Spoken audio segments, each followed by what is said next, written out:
Hey, how you doing, Oh, you're wondering what am I doing with all these gifts, right? Well, let me see here. It's like me and Deborah just got married. And I remember back when we got married, and we received all of these gifts and everything, right? And, wow, this one here,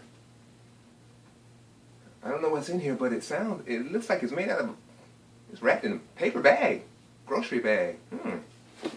And this one here, that sure is, that's a classified ass. This is a newspaper. They wrapped this in newspaper. What? Oh, look at that. Look how beautifully this one is wrapped here. Man, that is nice. Whoa.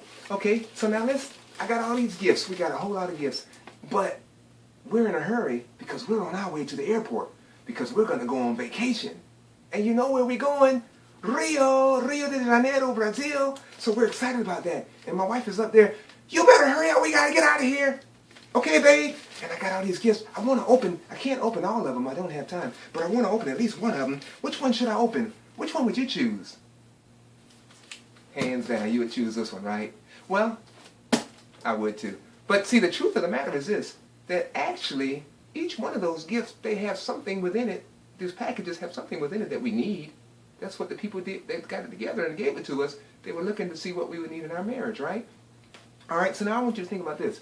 Think about yourself. Think about yourself as a package. You're a package that God made. And God put a special gift on the inside of you. And the thing about a gift is that a gift is not for the person that's giving it. The gift is for the person that's receiving it. So God put gifts on the inside of you, but it's for everybody else. It's for you to bless other people. There's a scripture in 1 Peter chapter 4, verse 10 I want to read to you. 1 Peter chapter 4 and verse 10. It says, as each one has received a gift, minister it to one another as good stewards of the manifold grace of God. So see, God deposited within you certain talents, certain abilities, certain gifts, and it's all for you to be a blessing to those round about you. Okay? So I want you to know that, and I want to encourage you as you begin to think of yourself as a package that God has put special giftings on the inside of. I want to encourage you by giving you 4 admonitions. The first one is this. Don't ever feel like you have to apologize for or make excuses for your God-given uniqueness. Okay?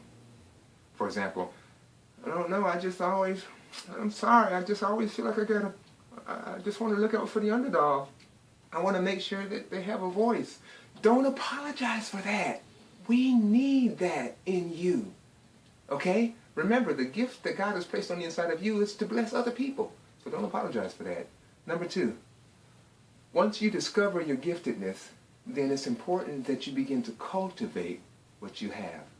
So see, a number of years ago, I began to see that there was something in me that just made me want to communicate with people that did not understand English, but they spoke their own native language. But I wanted to communicate with them face to face without having to have an interpreter. So I understood that God had placed something in me towards that.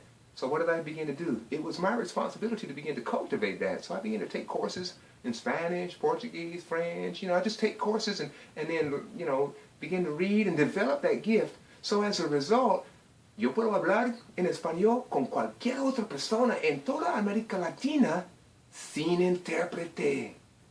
Or, eu posso bater papo com os meus queridos irmãos e irmãs brasileiros por todo o mundo. Or, je pouvais discuter avec mes amis qui parlent français. Or, I can certainly speak with you in English.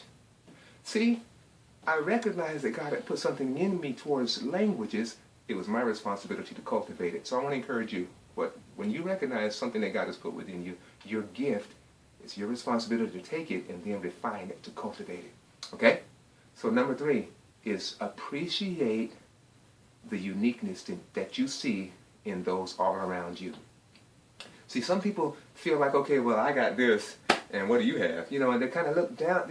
They look down on you for your giftedness, what God put within you. They don't really appreciate it. It's kind of like, you get a present, and then you open it up, and then you kind of wonder, well, what in the world am I going to do with that?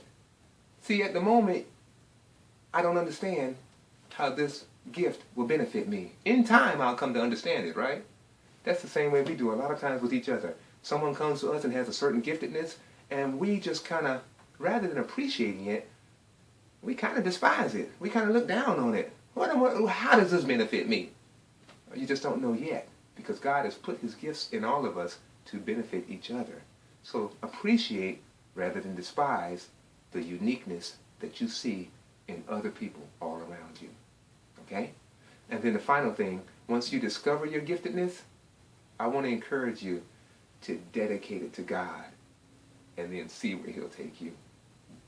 If your thing is singing, dedicate your voice, dedicate your lyrics, dedicate your music to him and see where he takes you, okay? If your thing is, I don't know, maybe athleticism, you're just really good at sports and then kind of coaching others, dedicate that thing to God and see where he takes you.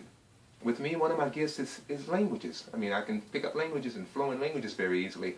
I've dedicated that to God, and he has taken me to so many different countries and to minister to so many different groups of people, all in their own native language. It's amazing the things that he has in store for us as we recognize that we're a package with his gift on the inside, and we give it to him so that he can do what he wants with it, okay? So then, real quick, as we close, real quick. So number one, what was number one? Don't ever apologize or make excuses for the gift that God put on the inside of you. Number two, once you discover the giftedness, one of the gifts or the giftedness in you, your talent, begin to cultivate it. Number three, appreciate rather than despise the uniqueness that you see in those round about you. And number four, dedicate your talents, your giftedness to God and see where he'll take you. Okay? Love you guys. Appreciate you watching. And I just want to encourage you, you're going to have a beautiful day. You are going to have a beautiful day. And I want you to remember these words as I always say in closing, that in him you win. See ya.